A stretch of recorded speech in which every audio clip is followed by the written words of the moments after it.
রাধে রাধে বন্ধুরা, back to my YouTube channel. তোমরা সবাই কেমন আছো? আশা করি তোমরা অনেক ভালো আছো। আজকে তোমাদের সামনে এমন একটা ভিডিও নিয়ে আসছি। ভিডিওটা অবশ্যই ভগবান শ্রী রাধাকৃষ্ণকে নিয়ে এবং শ্রীমতী রাধারানী। অবশ্যই এদেরকে এইসব ভগবানদের আপনারা দেখেছেন বা পুজোও করেছেন। আমি এই সম্পর্কে আপনাদের কিছু বলতে চাই। বলাটা মানে হেভি দরকার। অনেকে এইসব বিশ্বাস করে না, অনেকে বিশ্বাস করে।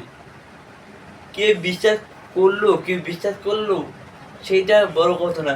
বড় কথা হচ্ছে রাধাকৃষ্ণ কে, এই পৃথিবীতে কেন এসছেন, কোথায় এসছেন, এইসব বিস্তারিত আজকে এই ভিডিওতে অবশ্যই বলবো। আর ভিডিওটা শুরু থেকে শেষ অবধি দেখবেন আর লাইক করবেন, অবশ্যই করবেন। যদি ভালো লাগে তাহলে আমি বলছি আপনারা শুনুন। এই যে শ্রীধাম বৃন্দাবন, ওখানে কিন্তু শ্রীমতী রাধারানী এবং শ্রী কৃষ্ণ ওখানে জন্মগ্রহণ করেছেন। এর মধ্যে কথাটা হচ্ছে, আমরা যে এত ওনাকে নিয়ে মাতামাতি করি কিসের জন্য, কেন?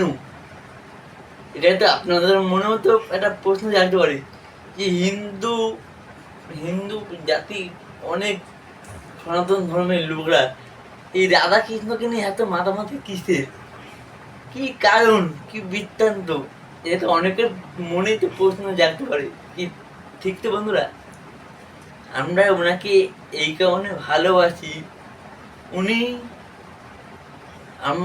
আমাদের যে পৃথিবীতে এসে জীবকে শিক্ষা দেওয়ার জন্য এইসব লীলা করে গেছেন।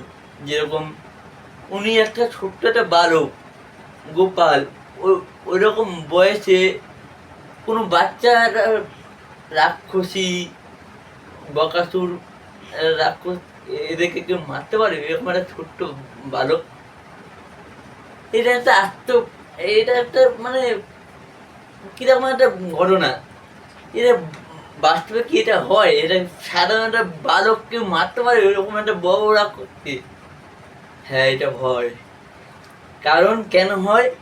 এটা হচ্ছে নারায়ণের এক রূপ শ্রীকৃষ্ণ, এই কারণে হতে পারে না, হবেই। আমাদেরকে এই শ্রীমতী রাধারানী এবং শ্রীকৃষ্ণ এখানে এসছেন আমাদেরকে দেখাতে আর শিক্ষা দেওয়ার জন্য। ভগবান শ্রীকৃষ্ণ কি বলে গেছে, আমি আমি যেটা করেছি সেটা তোমরা করো না, আমি যেটা বলি সেটা তোমরা শোনো। তাহলে উনি যা করেছে আমাদের কেন করতে বারণ করেছে? এই যে উনি যে এত বাল্যকালে এই যে এত যে নীলা করেছে, এত দানবকে মেরেছে, এত রাক্ষসীকে মেরেছে, নিজের মামা কংসকে মানে বশ করেছে। এটা কি একটা ছোট বালকে কি পারবে এই কলিযুগে? এটা তো কলিযুগ, কেউ পারবে মারতে? পারবে না। ওই জন্য শ্রীকৃষ্ণ বলেছে, মানে উনি যা করেছেন সেটা আমাদের করতে বারণ করছে। আমরা যদি করতে চাই তাহলে পারবো না, কি তাই তো? তাহলে এই কারণে বলি, তাহলে চলো, আমরা তো শ্রীকৃষ্ণকে অনেক দেখেছি, ছবিতে দেখেছি, তাহলে শ্রীধাম বৃন্দাবন গিয়ে শ্রীকৃষ্ণ দর্শন করে আসি।